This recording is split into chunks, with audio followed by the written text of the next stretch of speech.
오늘 마태복음 14장 22절 29절로 무리를 건넨 신앙 첫 번째 시간을 같이 갖도록 하겠습니다.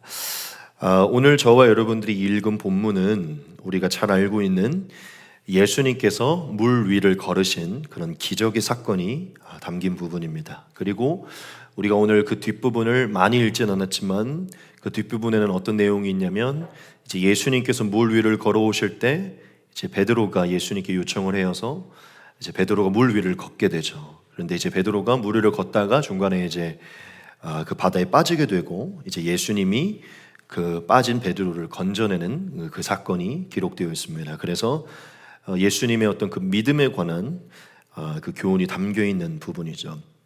아주 짧게만 오늘 내용을 한 번 더 설명을 드리고 말씀을 이어가기 원하는데, 우리가 저번 주에 어떤 말씀을 나눴냐면 오병이어 기적에 관해서 나눴습니다.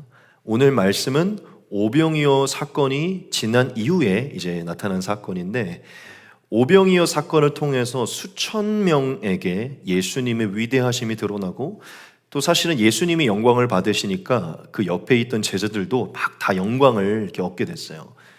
예수님과 따라다니는 사람들도 영광을 같이 얻은 것이죠. 근데 항상 우리가 성경을 봐서 알겠지만 예수님은 자기를 주목하고 자기의 영광을 차지하는 것을 기뻐하지 않으시고 급히 그 자리를 떠나십니다. 그래서 제자들이 막 그 영광에 심취해 있을 때 예수님이 급히 재촉하셔서 빨리 다른 쪽으로 이동하라라고 그렇게 얘기를 하세요. 그러니까 여기에 머물러 있지 말라고 그렇게 말씀을 하십니다. 그래서 날이 저물 즈음에 이제 제자들이 예수님의 말씀에 따라서 배를 타고 다른 지역으로 이제 옮기게 됩니다. 근데 이 제자들이 이제 배를 타고 옮길 때 이미 해는 졌고, 이제 그 갈릴리 바다인데 갈릴리 바다 한 가운데 있을 때 많은 광풍과 물결이 일어나서 이제 제자들이 위험에 처하게 되죠. 오늘 말씀에 보면 고난에 처했다라고 그렇게 나옵니다. 그래서 그들이 거의 죽을 위협에 놓여서 이렇게 고생하고 있을 때 밤 사경에 이제 예수님께서 물 위로 걸어서 이제 제자들에게 찾아오시죠. 근데 제자들이 처음에 예수님을 온전히 바라보지를 못합니다. 성경에 보면 유령으로 알아보고 그렇게 나옵니다.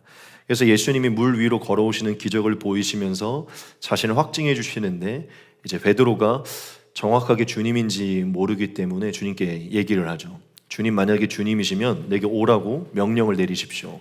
그랬더니 예수님이 흔쾌히 오라고 명령을 내리셔서 베드로가 물 위를 내려갑니다. 그런데 그 즉시 물 위를 걷는 역사가 일어나게 되고, 하지만 이제 베드로가 물 위를 걷다 말고 이제 다른 위협을 경험하면서 이제 믿음이 사라져 바다로 빠지게 되는 그 일이 일어나죠. 그래서 예수님이 즉시 베드로 앞으로 가셔서 손을 내밀어 잡으시고 이제 베드로를 구원해 주시죠. 그 뒤로 이제 예수님이 제자들의 배 위에 올라타셔서 바람이 그치고 광풍이 그치면서 물결을 잠잠케 하시면서 모든 제자들이 이제 예수님을 참 메시아로 인정하게 되는 그러한 본문입니다. 여튼 오병이어 기적 이후에 영광에 심취해 있던 이 제자들이 고난을 당하게 되고 예수님을 통해 구원을 받는 사건이 오늘 내용이죠. 오늘 말씀은 이제 물 위를 걸으시는 정말 초자연적인 기적이 일어난, 정말 예수님의 메시아 되신과 위대하심이 나타나는 그러한 본문이죠. 저와 여러분들에게 굉장히 소망을 가져다 주는 그런 말씀이죠. 근데 이 말씀이 그런 하나님의 위대하심이 나타나는 말씀이지만, 굉장히 깊게 살피면 저와 여러분들의 삶의 아주 깊은 부분을 향한 그 주님의 그 교훈하심이 담겨 있습니다. 그래서 우리가 오늘도 이 말씀을 좀 깊이 살피면서 이 맥락 전체와 그 말씀을 살피면서 삶의 깊은 부분에 우리가 적용해야 될 게 무엇인지를 같이 함께 우리가 나누도록 하겠습니다. 오늘도 우리가 세 가지를 통해서 같이 말씀을 나눌 것인데요. 첫 번째, 오늘 본문을 통해 첫 번째로 하나님이 우리에게 주시는 교훈은 바로 이것입니다. 우리가 같이 한 목소리로 한번 읽도록 하겠습니다. 시작. 예수님은 더 큰 믿음을 위해 고난을 허락하신다. 아멘. 첫 번째는 예수님은 우리에게 더 큰 믿음을 선물해 주시기 위해 가끔은 고난을 허락하신다. 그것이 오늘 말씀 본문에서 나타난 첫 번째 교훈입니다. 오늘 본문을 보면요, 성경이 정확하게 제자들을 향하여서 이렇게 기록을 하고 있습니다. 그게 무엇이냐면 제자들이 고난을 당하더라라고 이렇게 나와 있습니다. 제자들이 고난을 당했다라고 성경이 말을 하고 있어요. 24절 말씀을 보겠습니다. 배가 이미 육지에서 술이나 떠나서 바람이 거스름으로 물결로 말미암아 고난을 당하더라. 아멘. 분명히 말하는 건 제자들이 배를 타고 가는데 물결로 인해서 고난을 당하게 됐다 이렇게 얘기를 합니다. 이 고난은 사실은 많은 것을 이렇게 함축적으로 얘기한 것인데 사실 지금 제자들의 상황 속에 나타난 고난은요, 죽을 위협이 닥친 것입니다. 그렇죠? 정말 살 소망이 끊어지고 우리가 여기서 살아날 수 있을까?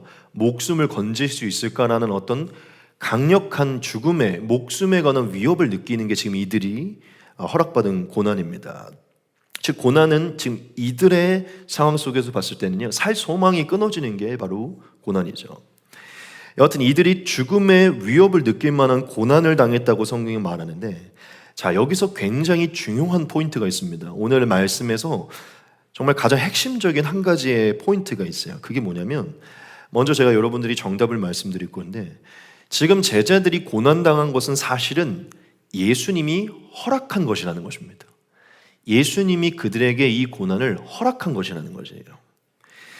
여러분, 제자들이 배를 타고 갈릴리 바다로 나아가게 됐는데, 지금 갈릴리 바다거든요, 여기가. 이 갈릴리 바다를 호수라고 부르기도 해요. 그렇게 크지는 않아서. 근데 여하튼 성경은 바다라고 말하는데, 지금 이들이 배를 타고 해가 저물어 아무것도 보이지 않는 이 갈릴리 바다 망망대해로 나아가게 됐는데, 여러분, 이들이 배를 타고 그 물결이 강하게 일어나는 갈릴리 바다로 나아간 게 이 제자들의 스스로의 선택이었나요? 아닙니다. 이건 지금 제자들이 선택한 게 아니에요. 성경의 맥락을 정확하게 보면 예수님이 그들에게 명하여서 그들이 지금 갈릴리 바다에 있는 것입니다. 그들이 스스로 선택한 게 아니라 예수님이 그들에게 명하여서 그곳으로 가라 했기 때문에 그들이 갈릴리 바다에 있게 된 것이에요. 우리가 말씀을 앞부분부터 다시 한번 보겠습니다. 예수께서 즉시 제자들을 재촉하사 자기가 무리를 보내는 동안에 배를 타고 앞서 건너편으로 가게 하시고 무리를 보내신 후에 기도하러 따로 산에 올라가시니라. 저물매 거기 혼자 계시더니 배가 이미 육지에서 술이나 떠나서 바람이 거스름으로 물결로 말미암아 고난을 당하더라. 네. 여러분, 지금 예수님은 갈릴리에 있었던 이 제자들을 북쪽에 있는 북동쪽에 있는 벳세다라는 지역으로 옮기시려고 배를 타라고 하신 것입니다. 제자들이 선택한 게 아니라 갈릴리 호수 근처 갈릴리에 있었던 자들을 이 바다를 통해서 벳세다로 가도록 예수님이 계획하시고 예수님이 배에 올라 태우신 것이에요. 즉 이것은 제자들의 선택이 아니라는 것이죠. 한마디로 말하면 제자들은 예수님의 명령대로 했는데 이런 고난을 당한 것입니다. 예수님의 명령에 순종했고 예수님 때문에 행한 것인데 고난을 당했다는 것이에요. 한마디로 말하면 지금 배 위에 고난을 당하는 제자들은 예수님 때문에 고난당한 것입니다. 자, 그런데 우리가 한 번만 생각을 해봅시다. 예수님이 제자들이 그 갈릴리 바다에서 고난당할 것을 몰랐을까요? 모르고 그들을 벳세다로 보내도록 그 위험한 해가 져서 아무것도 보이지 않는 광풍이 일어날 그 바다로 예수님이 모르고 보내셨을까요? 저는 그렇게 생각하지 않습니다. 예수님은 사실 모든 것을 아시는 분이시죠. 예수님은 지금 당장에 있는 게 아니라 마지막까지도 알고 계시죠. 그 당시의 날씨가 어떨지, 제자들이 어떤 환경에 놓일지 예수님 다 알고 계셨어요. 그리고 오늘 말씀에 보면 예수님이 그들을 떠나서 혼자서 한참 동안 기도하러 가셨다라고 이렇게 얘기합니다. 그렇죠? 한참 동안 예수님이 없을 때, 제자들에게 예수님이 부재가 있을 때 그 순간에 그들이 그 오랜 시간 동안 고난을 당할 거 예수님이 몰랐을까요? 그들이 잘 지낼 줄 알았는데 내가 기도하고 오니까 이런 고난을 당했네, 그랬을까요? 절대 그렇지 않습니다. 즉 예수님은 모든 것을 아심에도 불구하고 그들을 갈릴리 바다로 보내신 것이에요. 오늘 말씀에 보면 예수님이 해가 저물었을 때 기도를 하러 가셨고 밤 사경에 제자들을 찾아왔다고 얘기를 합니다. 그러니까 유대인들의 시각은 1경, 2경, 3경, 4경 이렇게 시간이 나눠지는데 4경이라는 것은 새벽 3시에서 6시 사이를 얘기합니다. 자, 해가 저물 때면은 그때 당시에는 전기 이런 게 없으니까 거의 6시, 7시면 해가 져요. 그렇죠?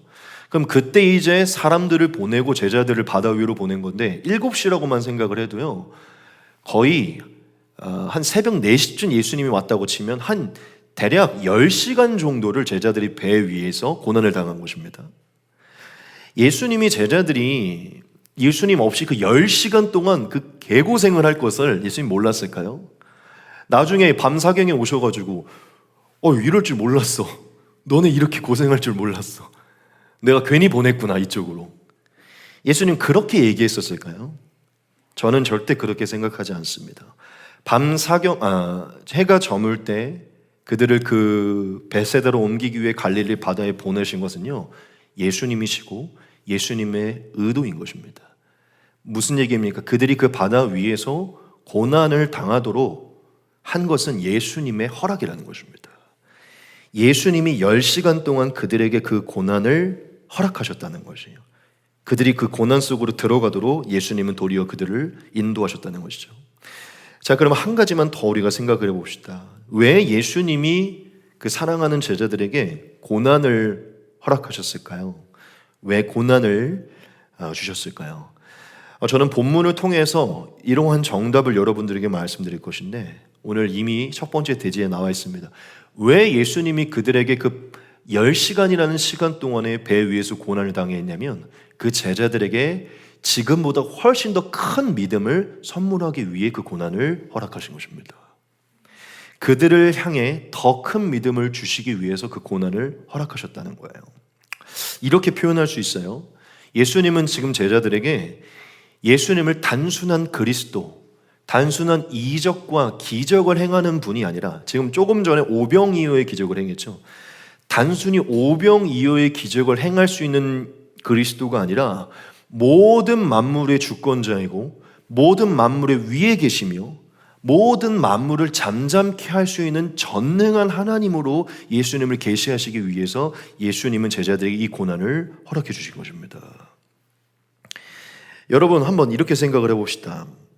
예수님이 제자들이 고난당할 것도 몰랐고 자기가 물 위를 걸어갈 것도 모르고 있다가 기도가 끝나고 눈을 떠보니까 제자들이 고난을 당하고 있어서 쟤네가 굉장히 두려워하고 있네. 안 되겠다. 내가 얼마나 대단한 사람인지 한번 보여줘야겠다 하고서 갑작스럽게 결정해서 물 위를 걸었을까요? 저는 그렇게 생각하지 않습니다. 예수님이 물 위를 걷는 어쩌면 이 성경에서 가장 위대한 이 기적의 사건을 계시하기 위해 하셨을 때는요, 예수님의 의도가 담겨 있는 것입니다. 갑작스럽게 한번 내가 물 위를 걸어주지 하면서 행한 게 아니라 이 물 위를 걷는 예수님을 계시하기 위해 그들의 모든 상황들을 예수님은 알고 계셨다는 것이죠. 결국 예수님은 갑작스럽게 물 위를 걸으려고 한 게 아니라 그 제자들을 고난의 시간 속에 둔 뒤에 그 고난 이후에 예수님이 어떤 분이신지를 계시해 주시면서 그들에게 훨씬 더 그 이전보다 큰 믿음을 선물해 주기 원하셨다는 것이죠. 즉 그들이 고난 속에 있을 때 그 고난을 극복하며 이겨내시는 그 예수님의 더 초자연적인 위대하심을 더 극대화시켜 그들에게 예수님을 계시하기를 예수님이 원하셨다는 것입니다. 즉 그 모든 한계와 고난을 단번에 잠재울 수 있는 예수님을 보게 하도록 예수님은 그 제자들을 고난에 두시고 예수님은 그 고난을 오랜 시간 두시고 주님의 때가 찼을 때 물 위를 걸어 제자들에게 오셨다는 것입니다. 그들이 그 스스로가 이겨내지 못하는 그 한계를 경험하고 있을 때 주님을 만난다면요, 그때 훨씬 더 깊은 예수님의 믿음을 경험할 수 있기 때문이죠. 우리가 제자들의 반응을 보면 제자들의 믿음이 아직 확고하지 아니하였음을 볼 수 있습니다. 제가 말하는 믿음은요, 아마 제자들은 이미 예수님을 그리스도로 믿고 있고 위대한 기적을 행하는 분임을 알고는 있었을 거예요. 왜냐, 조금 전에도 보리떡 5개와 물고기 2마리로 엄청난 일을 행하는 걸 봤잖아요. 그렇죠? 보았을 것이에요. 근데 하지만 그 이상의 믿음을 제자들이 갖기는 어려웠을 것입니다. 무슨 얘기냐면 이렇게 표현할 수 있어요. 보리떡 5개와 물고기 2마리로 역사하실 수는 있지만 물 위를 걸을 수 있는 분으로 예수님을 인식하지 못했을 것이라는 것이죠. 만물을 주관하는 만물 위에 계신 전능하신 분으로 예수님을 인식하지 못했을 것이라는 거예요. 여러분, 예수님이 물 위로 걸어올 때 제자들이 예수님을 유령이라고 생각했습니다. 밤 사경에 예수께서 바다 위로 걸어서 제자들에게 오시니 제자들이 그가 바다 위로 걸어오심을 보고 놀라 유령이라 하며 무서워하여 소리질거늘. 이것은 단순히 제자들이 예수님을 유령으로 봤다는 의미를 넘어서서 예수님이 기적을 행하시는데 그게 예수님인지를 정확히 아직 인식하지 못했음을 얘기해요.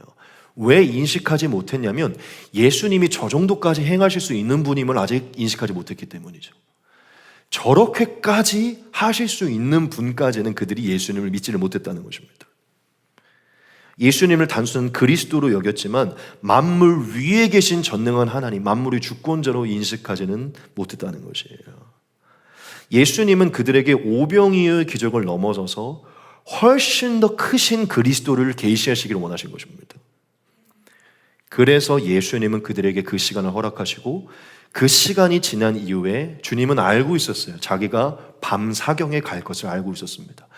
그들이 정말 더 이상 살 수 없다는 시간에 놓여있던 그 마지막 찰나, 동이 트기 직전 예수님은 그들에게 찾아가셔서 자신은 오병이어의 기적을 넘어서는 만물의 창조주 그리스도심을 나타내 주신 것입니다. 여러분, 제자들은요, 이 10시간 동안에 인간의 한계를 깨달았을 것입니다. 내가 내 인생을 잘 살아내다 보면, 내 지혜로 내 능력으로 살아가다 보면 어떻게든 내 인생을 내가 건설할 수 있겠지라고 늘 살아왔을 텐데 그 아무것도 아닌 바다 앞에서 이 제자들은요, 인간은 진짜 아무것도 아닌 존재구나, 아무것도 할 수 없다는 것을 깨달았을 거예요. 인생의 덧없음과 한계를 깨달았을 것이라는 것입니다. 아, 우리는 진짜 아무것도 할 수 없는 존재구나라는 것을 깨달았을 것이에요. 그런데 그러한 낙심과 좌절의 순간 속에 저 멀리서 한 분이 걸어오시는데 우리는 이 바다의 영향 때문에 살 소망이 끊어지는데 이 광풍과 물결 위에서 그 물결에 아무런 영향도 받지 않고 도리어 그것을 잠재우고 걸어오시는 그 예수님을 볼 때는요, 그 예수님의 크심을 훨씬 더 크게 바라볼 수 있는 것입니다. 모든 살 소망이 끊어지고 한계를 경험할 때 그 한계를 넘어서는 전능한 하나님을 볼 때요, 나의 작음과 하나님의 크심을 더 극대화시켜 볼 수 있다는 것이죠. 아마 제자들은 모든 한계 속에서 그걸 극복하는 예수님을 보았을 때 어제 보았던 예수님이 아니라 훨씬 더 위대한 그리스도의 하나님이심을 인정하는 신앙을 갖게 됐었을 것입니다. 그들은 그제서야 물 위를 걷고 온 예수님을 보았을 때 그제서야 그들이 이제껏, 오늘날로 말하면 이제껏 했던 신앙생활의 그 위에 계신 예수님을 만나게 된 것이죠. 그래서 제자들이 보면 오늘 말씀 본문은 없지만 마지막에 이렇게 고백합니다. 배에 함께 오름에 바람이 그치는지라 배에 있는 사람들이 예수께 절하며 이르되 진실로 하나님의 아들이로소이다 하더라. 아멘. 그들이 이제서야 더 예수님을 하나님의 아들로 인정을 하게 된 겁니다. 오병이어를 봤음에도 불구하고 이제서야 진짜 예수를 메시아로 보게 됐다는 것이죠. 여러분, 오늘 말씀 본문이 첫 번째로 저와 여러분들에게 주는 교훈은 굉장히 중요한 교훈입니다. 짧게 정리하고 이 부분을 마칠게요. 여러분, 예수님은 저와 여러분들에게 더 큰 믿음을 선물해 주시기 위해 가끔은 고난의 시간을 허락해 주십니다. 즉, 저와 여러분들이 예수님 안에 있다고 하더라도, 예수님과 동행하고 있다고 하더라도, 즉 교회 생활하며 크리스천으로 살아간다고 하더라도 고난은 허락된다는 것이에요. 또한 예수님이 명령하신 말씀에 순종했을 때에도 고난은 허락된다는 것입니다. 오늘 제자들은 예수님의 말씀에 순종했을 때 고난을 당한 것입니다. 그럼 왜 예수님이 우리에게 고난을 주십니까?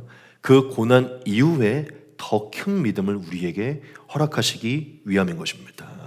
우리가 그 고난 속에서 만나게 되는 예수님을 통해 훨씬 더 크신 예수님을 발견하여 우리에게 훨씬 더 큰 예수님을 계시하시는 그 예수님을 깨닫고 우리 안에 있는 예수님을 향한 믿음을 더 크게 하시기 위함이라는 것이죠. 예수님은 가끔 저와 여러분들을 한계로 몰아갈 때가 있습니다. 한계로. 아무것도 할 수 없다는 것을 깨닫는 지점으로 우리를 이끌어갈 때가 있다는 거예요. 왠지 아십니까? 그때서야 우리는 아무것도 할 수 없고 예수님만이 행할 수 있다는 것을, 또한 그것을 극복시키시는 예수님을 경험함을 통해 예수님만이 영원한 소망임을 확실하게 깨달을 수 있기 때문이죠. 그분의 크심을 깨달을 때 더 큰 믿음을 갖게 되기 때문에 고난을 허락하십니다. 여러분, 억울해하지 마십시오. 이건 우리에게만 있는 게 아닙니다. 여러분, 바울을 보십시오. 바울은요, 누구보다 하나님께 순종하고 늘 하나님의 명령 때문에 명령에 의해서 사역을 했어요. 하나님이 시킨 일을 통해 어디를 가고 하나님의 명령에 따라서 사역을 했는데요, 늘 고난을 당했습니다. 늘 고난을 당했어요. 그런데 바울이 뭐라고 얘기하는 줄 압니까? 고난 당한 것이 유익이고 고난 당할 때 오히려 하나님의 능력을 발견했다는 것이에요. 여러분, 그 말씀 잘 아시죠? 내게 능력 주신 자에서 내가 모든 것을 할 수 있다. 그 전 맥락이 뭔지 압니까? 나는 늘 고난을 당하고 늘 어려움에 처했지만 늘 예수께서 내게 새 능력을 주신다. 이 맥락입니다. 바울은요, 항상 고난에 놓였지만 그거를 극복시키고 선을 이루시는 예수님을 경험하면서요, 믿음이 훨씬 더 깊어졌어요. 제일 궁극적으로는 예수님이시죠. 예수님은 하나님의 말씀에 의해서 이 땅 위에 오시고 살아가셨는데 결국 고난을 당하셔서 죽으셨어요. 그런데 그 고난이 부활시키시는 하나님을 경험하는 사건이 된 것입니다. 예수님은 그 부활하신 하나님의 은혜로 만왕의 왕으로 선포된 것이죠. 여러분, 하나님이 저와 여러분들의 삶에 고난을 허락할 수 있습니다. 우리가 예수님 안에 있고 동행하고 있고 하나님의 말씀 때문에 이걸 시작하고 그분의 말씀과 감동을 주셔서 이 일을 했는데도 고난이 허락될 수 있어요. 여러분, 그거는 저와 여러분들이 잘못돼서도 아니고 우리가 문제가 있어서도 아닙니다. 그거는 그 시간들 속에서 우리의 믿음을 단련하여 그 시간들을 극복시키는 그 우리의 삶에 개입하셔서 역사하시는 그 예수님을 통해 우리의 믿음, 우리가 예수님을 향한 그 진리를 지금보다 훨씬 더 성장시키고 그 믿음을 크게 하기 위해 주님이 허락하신 시간인 것입니다. 여러분, 오늘 말씀을 통해 반드시 이 사실을 기억하십시오. 우리가 예수님과 함께 예수님의 배에 올라타서 인생을 살아가고 있잖아요. 예수님이 올라타라고 한 그 배에 타서 우리가 살아가고 있는데 가끔 우리의 이 배에 물결이 치달을 때가 있습니다. 그런데 예수님이 안 계신 것처럼 느껴질 때가 있죠. 하지만 예수님은 저 옆에서요, 우리가 무엇을 하고 있는지 다 알고 계십니다. 예수님 저 멀리서 우리에게 무관심한 것 같지만 예수님은 밤 사경이라는 그 주님의 예배하신 때 우리에게 오시기를 기다리고 계신 것입니다. 여러분, 예수님은 모든 것을 알고 계시고 물 위를 걸어서 오실 것을 계획하고 있다는 것을 기억하십시오. 물 위를 걸어서 찾아오시는 그 예수님을 보이시기를 계획하고 있다는 것을 기억하셔야 돼요.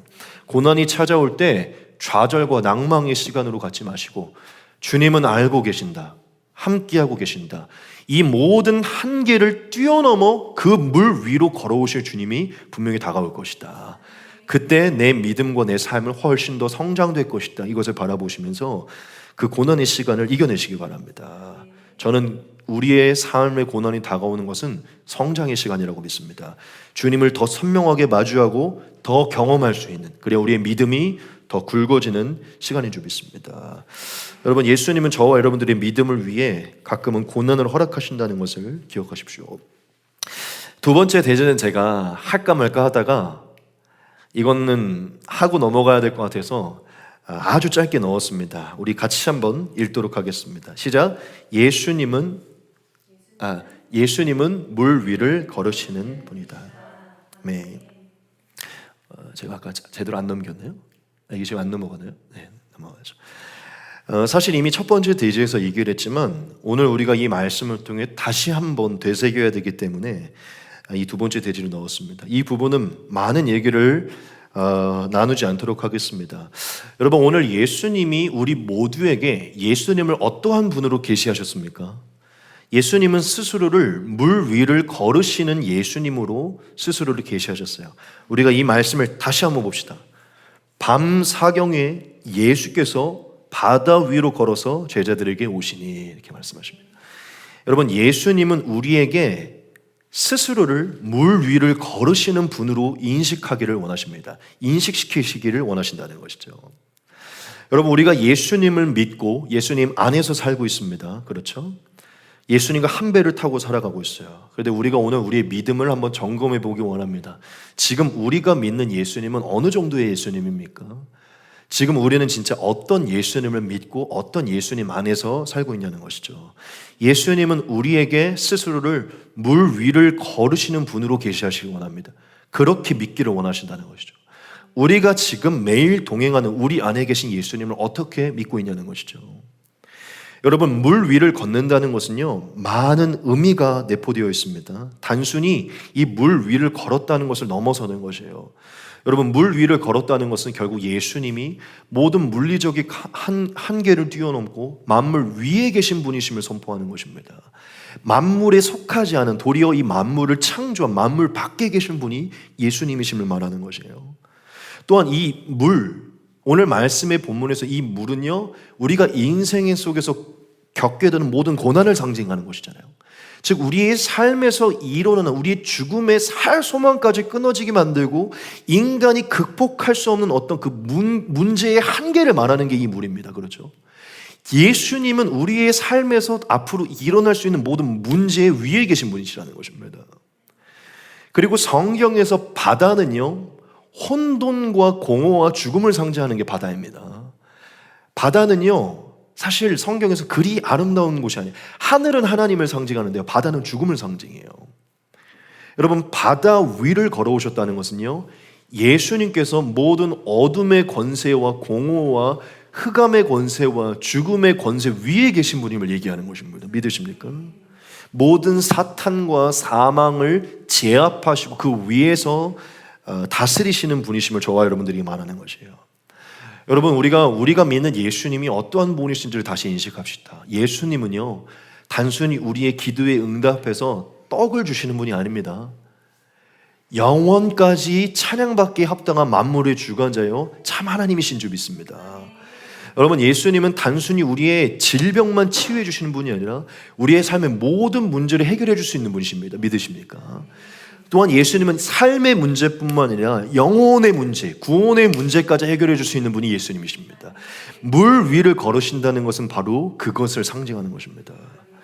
예수님은 오늘 스스로를 물 위를 걸으시는 예수님으로 스스로를 계시하시면서 우리에게 이 말씀을 선포하시죠. 예수께서 즉시 이르시되 안심하라, 나니 두려워하지 말라, 이렇게 말씀하십니다.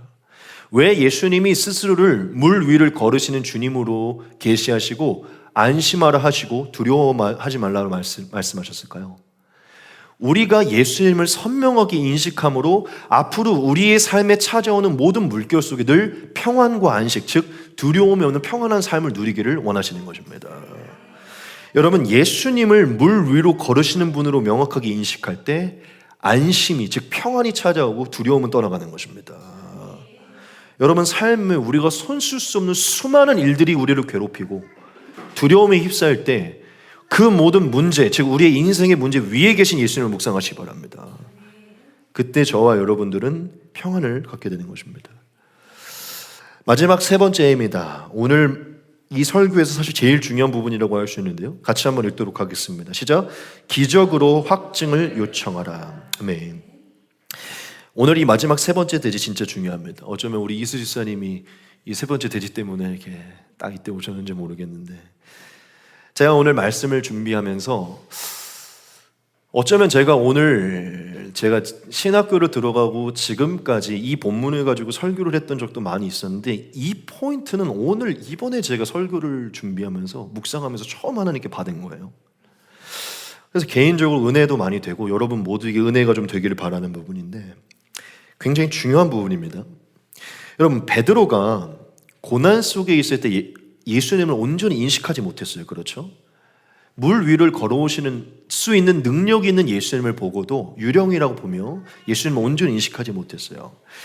근데 그때 베드로가 그 예수님을 온전히 인식하고 믿기 위해서 예수님께 한 가지를 합니다. 그게 뭐죠? 예수님께 확증을 요청한 것이에요. 확증해달라고 요청을 한 것입니다. 즉 베드로가 예수님께 기적을 보여달라고 요청을 했어요. 같이 한번 보겠습니다. 베드로가 대답하여 이르되 주여 만일 주님이시거든 나를 명하사 물 위로 오라 하소서 하니. 그렇죠? 의심이 드니까요, 확증을 요청했습니다. 기적을 보여달라고 요청했어요. 자, 그런데 신기한 게 무엇이냐면 예수님이 그 요청을 즉시 응답을 해주십니다. 즉시 베드로의 이 확증의 요청을 응답해 주신다는 거예요. 그래서 결국 어떻게 되죠? 베드로가 결국 물에 빠지긴 했지만 분명한 것은 짧은 순간이지만 베드로가 물 위를 걸었다는 것이에요. 같이 한번 보겠습니다. 오라 하시니 베드로가 배에서 내려온 물 위로 걸어서 예수께로 가되.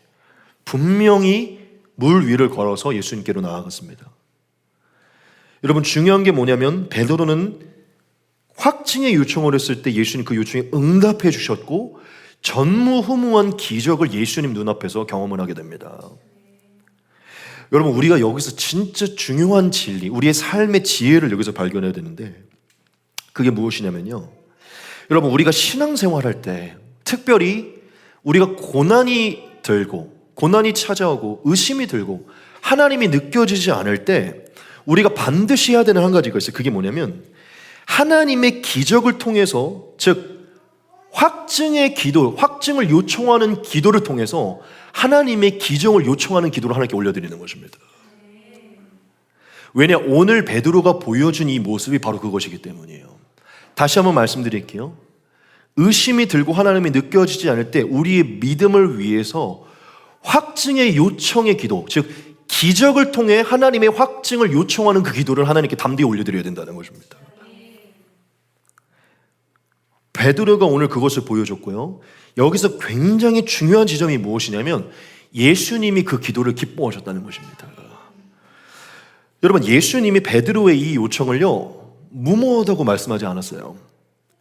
예수님이 이 요청을 들으시고서 이 기적은 그리스도인 나만 할 수 있으니까 너에겐 보여줄 수 없어. 다른 기적이면 괜찮겠지만 이 정도의 기적은 너에게 보여줄 수 없어 라고 말하지 않았다는 거예요. 너 너무 무모한 기도를 하는구나 말하지 않았다는 거예요. 또한 베드로가 그 기적을 요청했을 때 너는 기적을 안 보여주면 날 그리스도로 믿지 못하느냐? 이 믿음이 작은지 이렇게 말하지 않았다는 것이에요. 예수님은 도리어 그걸 기뻐하시고 흔쾌히 오라라고 얘기를 하세요. 그 기적의 요청에 반응해 주셨다는 것이에요. 단순히 반응만 해줬습니까? 실제로 능력, 기적을 보여주셔서 베드로가 무리를 거둠으로 예수님인 것을 믿도록 만들어 주셨다는 것입니다. 여러분, 베드로는요, 정말 아마 제가 느낄 때 베드로는 지금 혼란 속에, 혼돈 속에 빠져서 지금 자기가 뭘 요청했는지도 몰랐을 거예요. 그렇죠? 정말 인간의 상식 이상의 요청을 하나님께 올렸는데요, 주님이 그것을 응답해 주셨어요. 여러분, 한 번만 생각을 해봅시다. 왜 예수님이 이 엄청난 기적을, 이 요청을 응답해 주셨을까요? 저는 딱 한 가지 이유라고 믿습니다. 베드로가 예수님을 향한 믿음 때문에 그걸 구했기 때문이에요. 믿음을 갖기 위해 그 기적을 구했기 때문입니다. 자신의 명예도 아니고 자신의 영광도 아니고 예수님을 그리스도로, 예수님을 확실하게 믿기 위해 그 기적을 기었기 때문에 예수님은 그 기적을 통해 믿음을 갖게 하고자 그 기적에 응답해 주신 것입니다. 여러분, 지금 베드로에게 제일 필요했던 게 뭔지 아십니까? 사실은 이 물 위를 걷는 기적이 아니었어요. 와, 나 물 위를 걸었네. 이제 진짜 지구상에서 나와 같이 믿음이 쩌는 사람은 없을 거야. 나와 같이 기적을 경험한 사람은 없을 거야. 내가 이 기적을 가지고 자랑해야지 라는 것을 위해서 이 기적을 구한 게 아닙니다. 지금 베드로에게는 중요한 게 물 위를 걷는 게 중요한 게 아니라 이 물 위를 걷는 기적을 통해서 예수님이신지를, 그분이 맞는지를 믿고 싶은 것입니다. 베드로가 왜 이토록 무모한 기도를 올려드렸냐면 이 무모한 기도까지 행할 수 있는 예수님이라면 그분이 예수님이 맞다라는 것을 보았기 때문이죠. 예수님이 예수님 되는 것을 확증할 수 있는 기도를 올린 것입니다. 하나님만이 하실 수 있는 그 기도를 올려드렸다는 것이에요. 예수님 그것을 기뻐하시고 하나님이 하나님 되심, 예수님이 예수님 되심을 드러낼 수 있는 그 기도에 응답해 주셔서 베드로에게 믿음을 선물해 주신 것입니다. 베드로가 말했잖아요. 주님이 맞으시면 이 기적을 응답해 주십시오. 주님이 맞으면 응답해 주십시오. 이 기적이 내게 나타난다면 이것은 예수님이 하신 것이다라는 것을 확증하고 싶었던 것입니다. 결국 예수님을 온전히 믿기 위해 이 무모한 기적을 올렸기 때문에 예수님은 무모해 보이지만 이 기적을 응답해 주신 것이에요. 여러분, 예수님은 베드로의 믿음을 위해서요, 물 위를 걷는 기적까지 보여주신 것입니다. 여러분, 우리가 여기서 우리가 믿는 예수님이 누구인지를 다시 보아야 됩니다. 우리가 지금 섬기는 예수님이 얼마나 사실은 너그럽고 우리의 생각보다 폭넓은지를 봐야 돼요. 그리고 우리가 예수님이 누구인지를 깨닫고 우리가 예수님 안에 해야 될 게 무엇인지를 깨달아야 됩니다. 여러분, 저와 여러분들의 삶에 가끔 예수님이 믿어지지 않을 때가 있고 의심이 들 때가 있고 분명히 예수님과 함께하고 있고 예수님의 명령 때문에 하고 있는 것 같은데 예수님 멀리 있는 것처럼 내게 무관심한 것처럼 느껴질 때가 있어요. 이 한계를 경험하고 고난을 경험하면서 이걸 극복할 수 없을 것 같은 그런 걸 경험할 때가 있어요. 여러분, 그럴 때 예수님을 향한 믿음, 하나님의 살아계심이 흔들릴 때가 있는데 그럴 때는 여러분, 그 하나님과 예수님을 더 온전하게 믿고 그분이 내 삶에 개입하고 계시고 함께하고 계시고 이 모든 문제 속에 함께한다는 것을 알기 위해서요, 가끔은 기적을 통해 하나님의 함께하심을 확증할 수 있는 그 기도를 예수님께 담대하게 요청해야 됩니다. 그게 잘못된 기도가 아니라는 것이죠. 예수님은 저와 여러분들에게 확고한 믿음을 주시기 위해서 물 위를 걷게 하는 기적까지도 허락해 주신다는 것이에요. 믿으십니까? 이게 바로 오늘 베드로를 통해 우리 모든 성도들에게 주님이 말씀하시는 예수님인 것입니다. 가끔 이렇게까지 기도해도 되나? 가끔 이렇게까지 하는 게 너무 오버 아닌가? 너무 상식 이상 아닌가? 이렇게 생각할 수 있어요. 여러분, 제가 기적이라는 단어를 사전으로 찾아봤는데 사전적으로 정확하게 기적이 뭐라고 나와 있냐면 인간의 상식을 벗어나 행할 수 없는 기이한 일로 나와 있어요. 상식을 벗어나는 일이 나왔을 때가 기적이라고 얘기를 해요.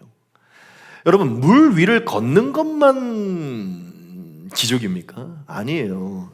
요즘 저희 교회에 약간 이렇게 성도들이 좀 오고 있잖아요. 제 주변에서는 기적이라고 얘기를 해요. 상식 이상의 얘기다. 너가 대체 뭘 했는데 사람들이 오느냐. 여러분, 우리가 가끔은 물 위를 걷는 것은 굉장히 큰 상징이고요. 지금 내 현실 속에서 내가 감당할 수 없는 것들, 내가 이길 수 없는 것들을 가끔은 하나님의 능력으로 행할 수 있도록 기도하는 그 기도가 필요합니다. 우리의 영광과 우리의 자랑이 아니라 정말 하나님의 함께하신 하나님을 향한 믿음, 하나님의 인도하심을 우리가 확증하기 위해서는요, 그러한 기적을 보여달라고 기도하는 게 필요하다는 것이에요. 주님은 그것을 기뻐하신다는 것입니다. 가장 대표적으로 무엇이죠? 기드온이죠. 기드온, 양털. 상식 이상의 사건이잖아요. 여러분, 성경에는요 훨씬 더 많은 사건이 있는데 여러분 잘 아시죠? 여호수아가 전쟁을 할 때 선포를 합니다. 하나님이 함께 하심을 태양을 멈추는 것을 통해 보여달라고요. 그리고 이사야 당시에는요, 해 그림자를 뒤로 옮겨달라고 기도를 해요. 해 그림자가 뒤로 옮겨지는 역사, 태양이 멈추는 역사가요, 하나님의 사인으로 나타납니다. 어떻게 그런 역사가 일어날까? 하나님은 초자연적인 역사를 통해서도 그들에게 하나님의 함께 하시, 개입하고 있음을 드러내길 원하신다는 것이죠. 여러분, 예수님이 말씀하여서 갈릴리 바다 위에 올라가 있는데 광풍이 일어나 삶에 굉장한 요동이 일어날 때, 하나님이 느껴지지 않을 때요, 주님 기적을 보여달라고 기도를 하십시오. 이 기적을 통해서 나와 함께하고 계심을, 내 삶을 인도하고 있음을 보여달라고 기도를 하십시오. 분명히 우리의 삶에 물 위를 걷는 기적이 나타날 것입니다. 여러분, 도마가 살아있을 때 예수님이 분명히 이 얘기를 하십니다. 여드레를 지나서 제자들이 다시 집안에 있을 때 도마도 함께 있고 문들이 닫혔는데 예수께서 오사 가운데 서서 이르시되 너희에게 평강이 있을지어다 하시고 도마에게 이르시되 네 손가락을 이리 내밀어 내 손을 보고 네 손을 내밀어 내 옆구리에 넣어보라. 그래야 믿음 없는 자가 되지 말고 믿는 자가 되라. 도마가 대답하여 이르되 나의 주님이시요 나의 하나님이시니이다. 예수께서 이르시되 너는 나를 본고로 믿느냐? 보지 못하고 믿는 자들은 복되도다 하시니라. 아멘. 제가 이 말씀을 왜 갖고 왔냐면, 처음 예수님이 나타났을 때 도마가 없었거든요. 근데 도마가 예수님이 안 계셨을 때 분명히 이렇게 얘기합니다. 내가 그 손과 옆구리에 손을 찔러보지 않고는 난 못 믿는다. 근데 다음에 예수님이 나타나는데요, 도마가 묻지도 않았는데 도마가 했던 얘기를 하십니다. 내 손과 내 옆구리를 찔러보고 믿는 자가 되라. 중요한 포인트가 뭐냐면 예수님은 의심하고 있는 그 포인트를 해결해 주기 위해 찾아오신다는 것입니다. 찾아오셔서 의심을 해결해 주시고 믿는 자가 되라라고 얘기하신다는 거죠. 믿음을 위해서 예수님은 보여주신다는 것입니다. 부활하셨음을 보여주신다는 것이에요. 여러분, 예수님의 섬세하심, 자비, 긍휼을 기억하시고 믿음이 없다면 담대하게 기도하십시오. 예수님께 보여달라고 기도하시라는 것이에요. 많은 상황들이 있잖아요. 주님, 이거 좀 보여주세요. 이게 보여지면 주님께서 행하신 거라고 믿겠으면 이미 하고 계시겠죠? 더 그것을 담대하게 행하시라는 것이에요. 예수님은 지금 베드로와 1대1의 상황 속에서 이 기적을 보여주셨습니다. 그렇죠? 아마 베드로는 이 상황 속에서 은밀하게 예수님의 그 권능을 스스로가 경험을 했을 거예요. 여러분, 남들은 뭐라 그럴지언정 나는 그렇게 기도했기 때문에 그게 일어날 때 예수님 살아계시면 우리는 볼 수 있는 것입니다. 여러분들이 자주 주님의 능력, 그렇다고 우리가 막 너무 예수님의 초자연적인 것만 바라자는 건 아니지만 우리의 한계를 넘어서 예수님을 의지할 수밖에 없는 그 선한 기도를 예수님께 올려드릴 때 예수님은 그것을 흔히 기뻐하시며 응답해 주신다는 것이죠. 예수님은 우리가 믿는 자가 되기를 원한다는 것입니다. 안심하고 두려워하지 않는 자가 되기를 원하신다는 것이죠. 여러분, 담대하게 기도하십시오. 무모해 보일지언정 주님 이거 보여주셔야 돼요. 주님이 이거 이렇게 해주셔야만 주님이 한 거로 난 믿을 수 있어요. 주님 보여주실 것입니다. 우리의 은밀한 관계 속에 보여주실 것이라는 것이죠.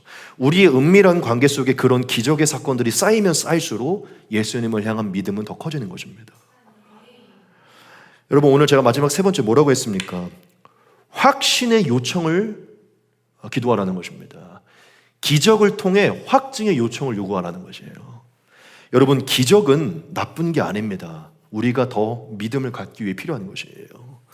예수님이 능력이 많으시고 기적을 행하실 수 있는 분이시라면 지금 우리의 삶의 많은 부분에 보이실 수 있는 분이십니다. 근데 이제 너무 이거 중독되면 안 보여지면 믿음이 사라지니까 이제 좀 문제가 생길 수 있어요. 예수님 말씀처럼 안 보고 믿는 게 제일 복이긴 한데 안 믿어진다면 기도하시기 바랍니다. 주님이 보여주실 줄 믿습니다. 남은 부분은 저희가 이제 다음 주에 나누도록 하겠습니다. 오늘 제가 세 가지를 나눴습니다. 예수님은 우리에게 큰 믿음을 주시기 위해 고난을 허락하신다는 것이죠. 제일 중요한 것이죠. 예수님은 모든 우리의 이 세상의 모든 문제를 초월해서 승리하시고 이기신 물 위를 걸으시는 주님이시라는 것입니다. 마지막 세 번째, 기적의 확증을 요청하라는 것입니다. 여러분들이 물 위를 걷는 기적을 매일 경험하게 될 줄 믿습니다. 저도 늘 물 위를 걷기를 소망합니다. 우리 같이 한번 잠깐 기도하고 우리 마치도록 하겠습니다. 기도하겠습니다.